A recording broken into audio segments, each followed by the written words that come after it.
Hi, friends. Welcome to the Mobile Bev Pros podcast, a podcast dedicated to providing mobile bar and event professionals with the information they need to succeed. I'm your host, business coach, and founder of the Mobile Bar Academy, Sarah Murphy. In each episode, the Mobile Bev Pros team will bring you industry experts, information, anecdotes, and opinions with the goal of assisting you in building a profitable, sustainable, and successful business that supports you in creating wealth. I'm excited to share with you today's episode, so let's get started. Today on the podcast, I'm here with April and Shaina. They are the co-CEOs of the Dreyson, which is a mobile bar down in the Dallas-Fort Worth, Texas area. And they have been in business for just over a year. 6 months. 6 months. Okay. Been in business for 6 months. They're already crushing all predictable standard sales goals. And April recently left her job, which is everybody's dream when they start a new business. And today they're going to share a little bit about their story. So thank you for being on the podcast today. Yes, thank you for having us. So I met you when you both joined the accelerator program back in last quarter of last year, and you had some aggressive goals. And how'd you do with those goals? So they were aggressive. The big goal was 100,000 in revenue. Other big goal was for us to have 6 months in savings before I quit my job. The 100,000 in revenue we did not hit. I think we ended at 65K, but I was very proud of that.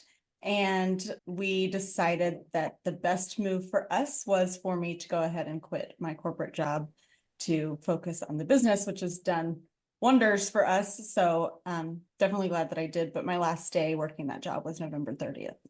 It was literally 60 days after you started the program. Shaina, you were kind of scared about that move. Tell us all about how you felt about April leaving her job and how you feel now. Yeah, definitely. I was going to say also, we completed one of the goals, which was April actually quitting her job, even though it was sooner than expected. So just wanted to throw that out there.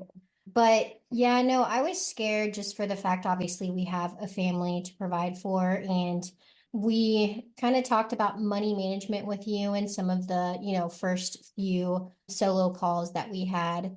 And obviously just concerned that we didn't have as much money in savings as we wanted to if the business wasn't able to take off. But I was pretty certain that we were going to be able to do it just here in the next couple months, just from me being able to get out networking, getting people to know who we are, that we're an option out there for them as a mobile bar and a few other services that we offer and those things. So definitely scary, but obviously believed in April, believed in myself, and believed in our business. And so we're just the type of people that make shit happen, I like to say. And we're super competitive just with each other, but also, just in general. And so that competitive side came out when we knew it was, hey, we have to make this happen, or, it's not an option for it not to. And so that was kind of how that went. And that's how we're here today. So, yeah, I was on the verge of a mental breakdown. I will just throw that out there.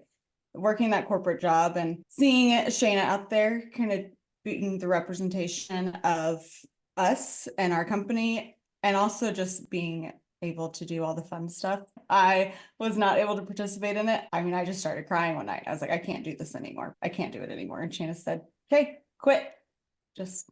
We'll make it happen. Don't worry about it.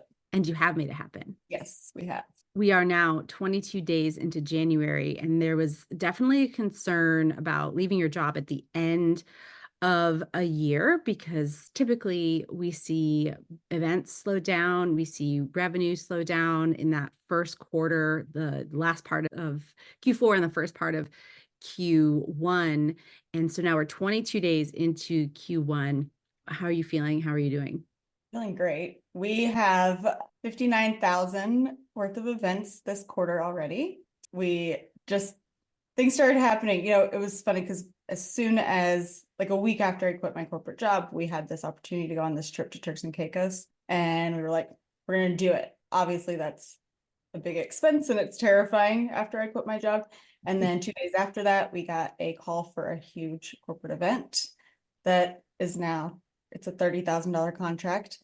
And then after the first of the year, when we were thinking, we're going to have all this time to get back into networking, which we've made time for, but we did not have the time that we thought we would because we were getting a lot of inquiries already. I think we booked in the first 4 days of the year, 10 or 11,000 worth of events. One of them was a 6-year-old's birthday party that was a $7,000 gig. So yeah, it just keeps flowing in, and it is because of the networking, which is why we've made time for it, but we just keep getting ourselves out there. So we originally said we were going to take the trip to Turks and Caicos because it was the downtime for us. That was going to be. And obviously after we did the 2024 planning with you in that session, and that was kind of one of the stories that we were telling ourselves is, Q1 is going to be our slow month. And then we swapped the narrative there and said, no, Q1 isn't going to be the slow month for the Dreyson. And so that was kind of a mindset switch for us. And that was super powerful because even networking, we ran into another guy in the event industry, and he was like, how are you guys doing? This is the time where I tell people that we're going to starve, January and February. And I was like, that's funny that you say that. I was like, we've been doing really well. And that's something that we've kind of kept the momentum going on. Hey, this isn't going to be something that we carry into other years, but especially not this year, even though we're new into the business. It was one of those things. So I thought that was super powerful and a cool story to be able to tell you, Sarah, since that's something that we've worked with you on. Well, I love hearing that, flipping the script, telling yourself a new story, and then seeing what that does in your actual day-to-day lives. So many of your stories are contrary to the stories that people like to say. You booked a $8,000, did you say it was $8,000 party for a kid? Oftentimes people avoid those small birthday parties, or they use it to fill in gaps, right? Because there's just small money generally, but not always. The other thing that I think is really powerful is that a lot of what you guys have done with your revenue and with your ability to grow has not been on the back of weddings. And most people who get into this space, that's their bread and butter. And even if they don't like weddings, they know that like weddings are low-hanging fruit because people are willing to splurge on beverage experiences. They're looking to have something that's outside of the standard 6-foot table, black tablecloth, open bar scenario. And so they think that's how they need to get their start is in weddings. But you guys have kind of shunned that whole concept. We haven't done a single wedding, and we definitely don't go after it very often. We've talked to a few venues, and we'd obviously be open to doing a wedding. We've quoted a few that I think their idea of a bar budget is much lower than what we come in at. And the first couple, we tried to discount it and see if we could get it, and then quickly realized that it didn't matter. And I think from my past experience, usually when you're discounting things, those are the ones that end up being the most difficult. We have learned that lesson with a couple that we've discounted for other types of events.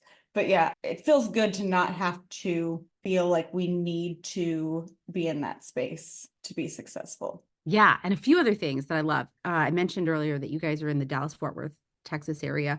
On previous podcasts and in other places, I've also mentioned that is the most saturated market that I know of densities of mobile bar companies in a specific area. And so oftentimes what I hear from people is that they struggled to grow because they're in a city that is already saturated. Yet another story you guys refused to tell yourselves. So when you entered the market, did you know how saturated the Dallas-Fort Worth area was with mobile bars? Or was it just one of those things where you didn't care? You were just going to own the market? I think we knew that there were quite a few out there, but I think that Shaina realized pretty quickly that none of these mobile bars are going to networking events, and they're not getting their names out there. So we don't run into any, but there's one other mobile bar that we run into at networking events, and that's even rare. So I think that seeing that right off the bat made us realize that we were just going to stand out in a different way and going after a different market even. We're just not going after the same market. Absolutely. The other thing that you guys don't have is a rig. Correct. which we've talked about again in prior podcasts, that you don't need a rig in order to make this business go or to make this business successful. You do have some of the sweetest, most attractive little portable bars or satellite bars or pop-up bars. I'm not sure that we've actually, as an industry, decided what we're going to call those. But did you guys build those yourselves, or did you have someone build them for you? Yeah, no, we had someone build them, but we had been scouting out as soon as we joined your academy. We started scouting out, hey, where are we going to get these bars from? And then I had a friend that kind of got into the industry a little bit and is still in there, but has switched and gone a few different avenues. And I knew where she had gotten some of her stuff in the past. And so we went to them and just happened to have a connection there and were able to get some customized things. Because right now we don't even have like a company car as far as like a van or anything. So we're working out of our personal SUV and our personal sedan still. We got with the woodworking company to say, hey, this is what we're working with. This is how we want it customized. We want it to be able to fold down so it's easy for us to move as two women and also be able to fit in our car. And this is kind of the space that we have. So we decided to go that route. And obviously, eventually we'll make that investment into a van, a cargo van and whatnot. But obviously right now it's still working for us and working well. So before we did the accelerator program, we joined the academy, which was one of the very first things we did when we started the business, because we had done some research and wanted to make sure that we were doing everything correctly. And I think Shaina told me, hey, she has a podcast. You need to listen to this podcast. And the very first episode that drew my attention was the one that said, you don't need a fucking rig, because because we had been looking at rigs and we were like, we're not going to be able to start this business as soon as we want because this is an investment. And so as soon as I listened to that episode, I was texting Shaina all these pictures of satellite bars. And I was like, hey, we can do this. We can do this right now. And Shaina had just been laid off from her corporate job. And I was like, this is the time for us to start a business, because you can take off with this. I make enough for us to cover our bills. At least things might be tight, but we can do this. And so listening to that episode really sparked a fire and made us just go all in then.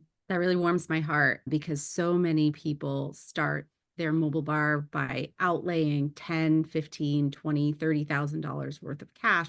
They generally don't qualify for lending on these rigs because they've been modified, because they're being used as bars. You might be able to get some lending through some like Lighthouse, but the interest rate's usually high. So you start your business already with a huge cash investment. And so you have less cash to actually go through the rest of the process of building a business. And when that happens, we see people invest all their cash in the actual rig, but they don't know how to make the business run. And there's no shame on that, because most people who start this business, it's their first business. Or even if they've had prior businesses before, they don't necessarily know this industry. And in your case, a perfect example, you guys have really good skills in marketing and sales. Both of you guys come to the table with really solid marketing and sales experience. But what you might not have a ton of experience in is operations, financial management, leadership and team, right? And so there's gaps to be filled in. And if you spend all of that money on the actual rig and you don't have enough resources to get the guidance and the information you need to build the business that will make the rig possible and bookable, then they stall out. And we oftentimes see those very expensive rigs in the Facebook group for sale or elsewhere, which is unfortunate, right? And so I love the fact that you guys really invested in the necessary business information prior to the rig. And I think oftentimes people who do start without the rig, what I do say is, like, if you want it down the road, at least the business will be able to pay for it. Do you guys think that you'll ever get a rig? I don't know. We've talked about this, and April has a background in insurance. And so we've definitely done some research on that side of things. So I don't know, to be honest. Our main focus, which I'm sure that we've told you this, is on the Dreyson event venue. And so that was originally how we started doing some research and came across the mobile bar idea. And we said, hey, we can start this now and start building our brand as the Dreyson. And then once we're able to open our own event venue, that's really our main focus and our end goal. So, and we do still want to have the mobile bar company. We'd obviously have it in-house at our venue, and then we would have satellite bars available to go anywhere else. But I think I was in commercial property and casualty insurance. So I have seen the worst of the worst in claims against businesses, and a vehicle on the road is like one of the biggest exposures that you can have. So I have a lot of hesitancy to go towards that, especially since we haven't really needed it yet. And I think that the satellite bars can stay popular no matter what. So I think the rigs are really cute. I would love to have an old VW bus turned into a bar because I've always just wanted a VW bus anyways. So I think that'd be really cool. But yeah, I don't know if it's somewhere we're going to go. It certainly isn't necessary for you all to continue doing what you're doing. You have tackled a lot in only 6 months, and sales and marketing, not one of the challenges that you guys are experiencing. As you get bigger and as you grow, there's a saying that we say, new level, new devil. What is the thing currently keeping you up at night as an entrepreneur? I think you would probably say the same thing. Hiring and trusting people with our brand. I think it's so much more than just trusting them to show up and do a good job and, be clean and all of those things. It's really representing our brand well that I struggle with. People hire us because we're out at events or we're at networking events, and they're like, the Dreysons are so much fun, and they create this experience. And if we can't replicate that in employees that we bring on, then we're not going to be able to scale, and we're not going to be able to move our focus towards the venue when we need to. And we're always going to have to be just really involved in the everyday of the mobile bar.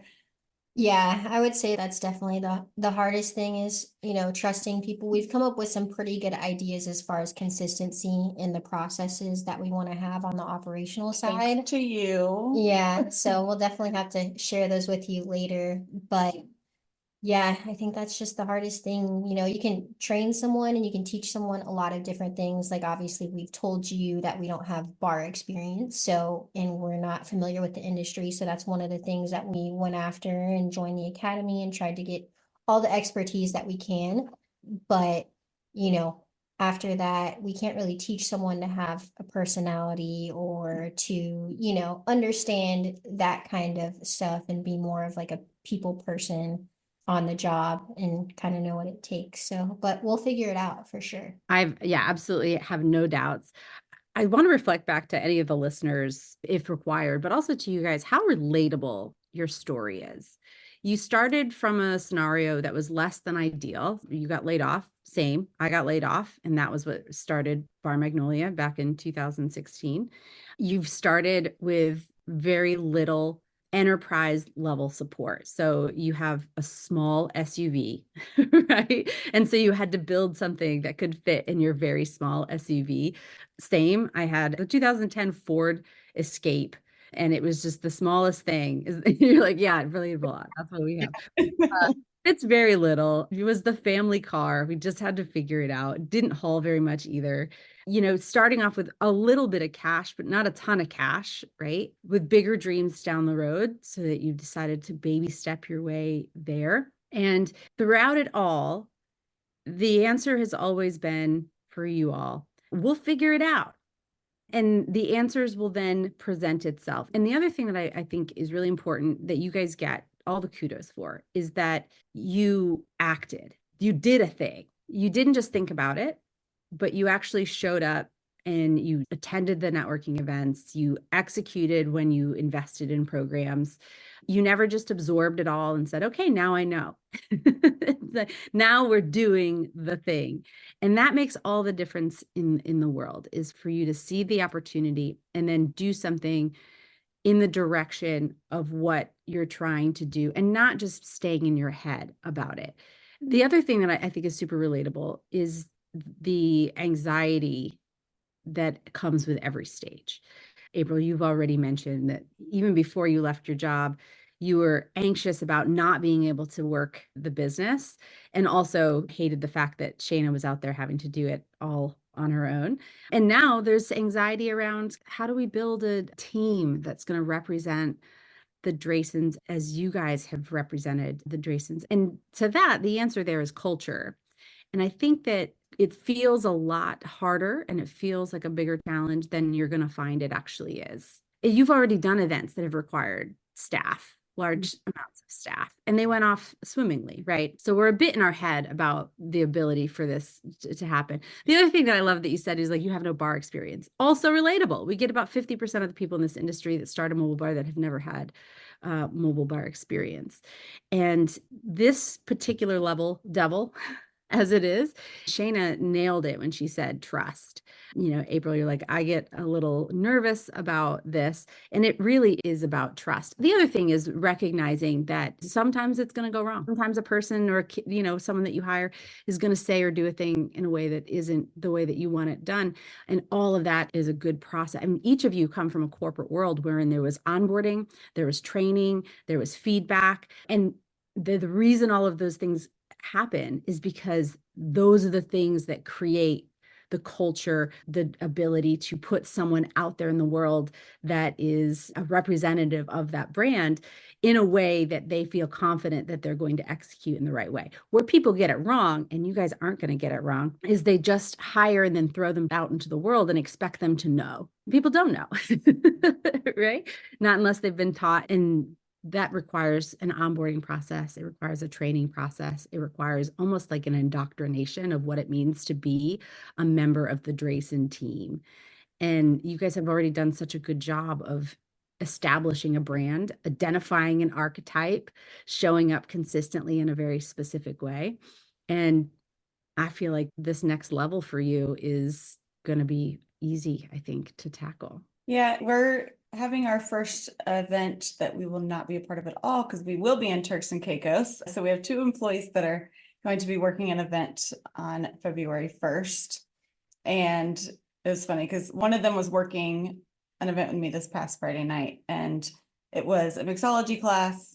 And I've actually known her for many years. She's my best friend. And during that mixology class, she was just doing all the things for me and, making sure the cleanup was done in between the drinks. And at the end of it, I went into the kitchen and I was like, hey, sorry, I can help you with these dishes. And she was like, no, your job is to go socialize with these people because that's what they hire you for, to go socialize. And then she texted me after the event and she said, tell me if you need me to do more, if you want me to be more social and out there at the events. She said, I tried to anticipate your needs. And I said, yes. And during that event, I think that was perfect. And then I said, in the event that you're working February 1st, you're going to have to be more the face and the personality and be out there. And she's like, got it, no problem. So I think just having them kind of work with us and see what works for the different types of events that we're doing and what somebody needs to be representing the brand and the personality during any events. I didn't know how to say that to her, like, you need to have a personality, but she took it pretty well. And she does have a great personality. Yeah, there are some things that you hire for and some things that you train. And personality is one of those things that you hire for. Many other things are things that can be trained, including bartending skills, right? What we do is not rocket science behind the bar. We figured that out pretty quick. Yeah. Shaina is better at the bartending side than me, but that's just because my ADD and I will completely forget what I'm making halfway into a drink. I'm so glad that this is on recording because she said that I'm better than her at something. It is true. I can admit these things. Totally random, but I read an article not too long ago that had to do with bartenders remembering drinks. And it turns out that bartenders that can remember drinks, they don't necessarily memorize all of the drinks in general. They have systems in place that help them remember what they were supposed to be doing. So let's say, for example, you got 5 orders from people behind the bar. The bartender will grab the type of glass that's supposed to be associated with that drink. So they don't really remember what the drink is, but they have the glass in front of them that tells them what's supposed to be inside that drink. And so if you are a mobile bartender where the glass is all the same, usually it might be you set up the cups and you put the appropriate garnish on the cups. And that way you know what the drinks are supposed to be versus having to remember all of those things. It might be helpful for you to develop systems that help you remind what you're doing, because it's very easy behind the bar, especially during the rush, to be like, what was I doing? What did they say that they wanted? It is helpful too that we really typically batch our drinks at the beginning of every event. And then halfway through, Shaina will grab the jar and make the next batch of it when we run out, because we inevitably do every time.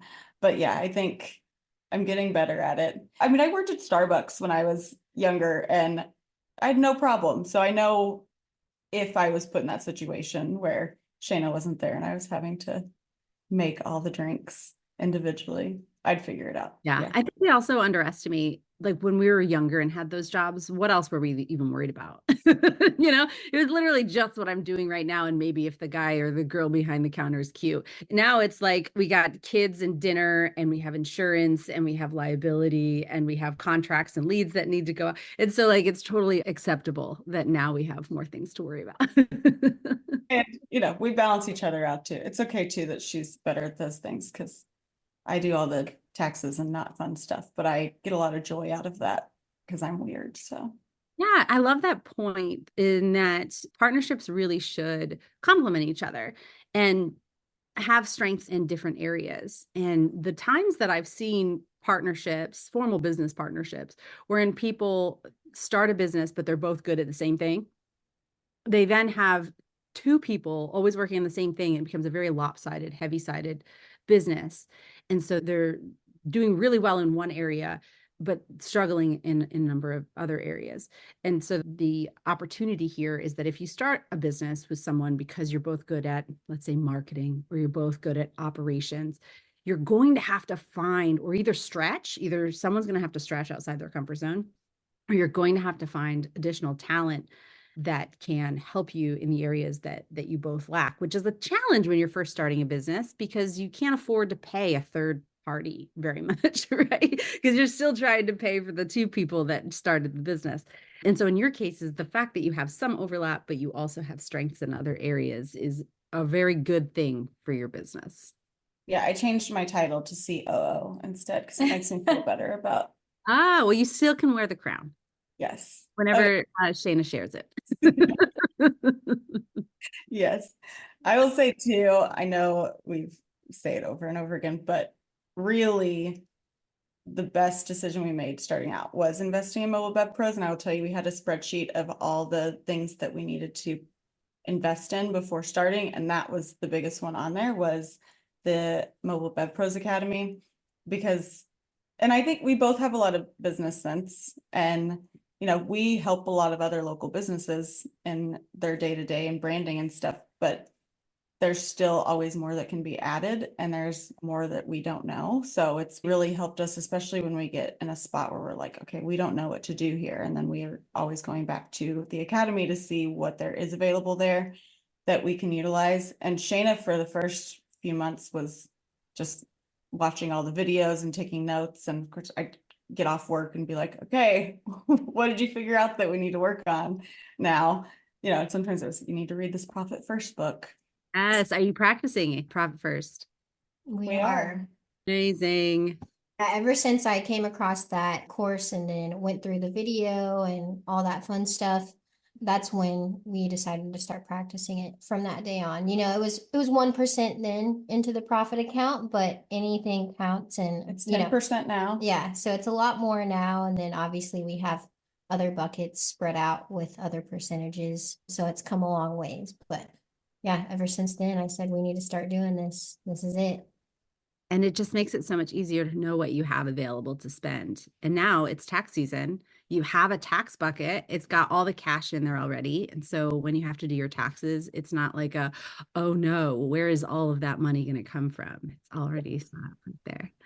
Awesome. Well, you guys are ideal clients in that you have not only invested in the programs, but you actually did the programs. You actually listened and you implemented. And I think the success that you have in your business is a result of you really doing the things that you needed to do and that were presented to you as opportunities, and not just talking about the things. I certainly loved working with you in the accelerator. I certainly hope to have you back when you guys are at the next level, when you are stretching a little bit beyond your capacity. I love that you guys are taking a vacation and going to Turks and Caicos. Is that just the two of you, or are the kids coming? Kids are not coming. No. No, we're going with a group though of women that we've met through networking. So it's going to be, I think it'll be quite the experience. It's just 3 nights, which is perfect. Absolutely. Well, thank you so much for coming on and sharing your story. It's so inspirational. I know that people getting started, or even those that might have been in the business for a really long time, are going to see what's possible for them. And is there anything else before we get off that you want to share with our listeners? Like Shaina said, mindset, it's all in the mindset. And I know it from my background. I was in a sales training world for a while too. So just having a positive mindset and make it happen. I mean, it hasn't stopped happening because we keep working at it and making it happen. So Yeah, and I think for me, just networking is key, and I'll always repeat this from your lessons and what you've said, Sarah, but people have to know who you are to be able to book you. Otherwise, they're not going to book you or even know that you even exist out there. So just get out of your comfort zone, go out there and network. And, it gets easier as time goes on, I will say. And you see familiar faces, and then pretty soon you're that familiar face for someone else. And then you're able to share your knowledge and kind of what networking's done for you. Because we've heard a lot of people saying, yeah, I tried that and then it didn't really work for me. But, what did you actually do and what did you actually implement? And did you really invest your time in the right places? Because it does take a lot of time, but it's been really worth it for us. And I think it could be worth it to a lot of other mobile bars and a lot of other business owners out there. yeah, and on that note too, just be genuine. That's the biggest thing I can say when networking is people can tell if you're not being genuine. And I think us always being our genuine selves is probably what's helped us, even like in the networking world and the people that do show up and network all the time. I think we kind of had traction a lot faster because we were just showing up as us. And showing up consistently. I'm actually going to do a podcast with my husband in the next couple of weeks, and it's on networking, not law, because he does 3 to 4 networking events a week. And he has been doing that for 18 months, which is like hundreds of networking events at this point. And I asked him just kind of in conversation the other day, kind of like one of the things, like if there was a tip.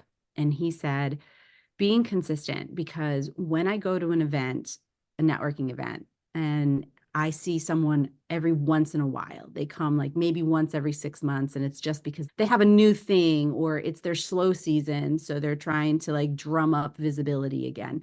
That hits different than someone who invests in that association or in that community regularly, even when they don't need anything from the community. And to your point, Shaina, you said you get to be that person for someone else. And like you might not have anything that you need from that group at that point because it's a lot of the same people, but you can then offer that new person a little bit of support and guidance, or even just someone to stand around and sip a drink with versus having to like stay in the corner and wish somebody would be welcoming. And that type of investment in the communities and the associations and the organizations that you're networking with always pays off in the end. Yeah, I think I wanted to say one last thing, but visibility on that note. We've talked about that a lot. And I think going in, along with authenticity, going in and not expecting anything or any business in return, and just going in to tell people about what you do goes a long way because we've all come across that salesperson at the networking event that is trying to sell you something or whatever that might be. So I think that's been huge for us and has just gotten people to remember us and reach out to us. Tag us on Facebook all the time. Yeah. Yes. But I want to say I'm so proud of us because we've been written up on in 2 magazine articles, and we are up for this new business of the year in the town that we're in, Keller. And we are up for best bartender because they don't have mobile bar service, but in South Lake Style magazine.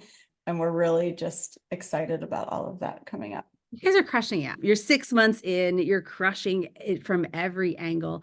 You're relying on the information that's out there, but also the strengths that both of you carry. And to your point, April, mindset, which is at the center of everything. And also your point, Shaina, because that's how you started this entire podcast, is that at the very core of everything you do is what's the mindset I'm going into this with? And you start there and then you work through it. And you guys are really reaping the rewards. And I can't wait to visit the Dreyson as a venue.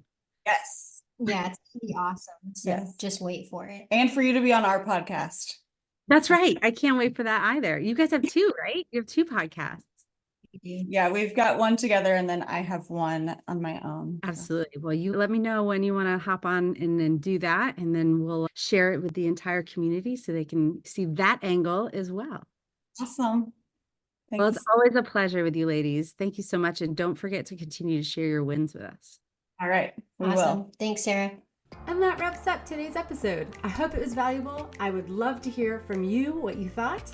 You can drop me a line at hello@mobilebevpros.com or find me on Instagram at mobilebevpros. If you're looking for more valuable mobile bar related content, we have a website full of it. You can find us at www.mobilebevpros.com. And I'd love to see you in our Facebook community, also by the name of, you guessed it, Mobile Bev Pros.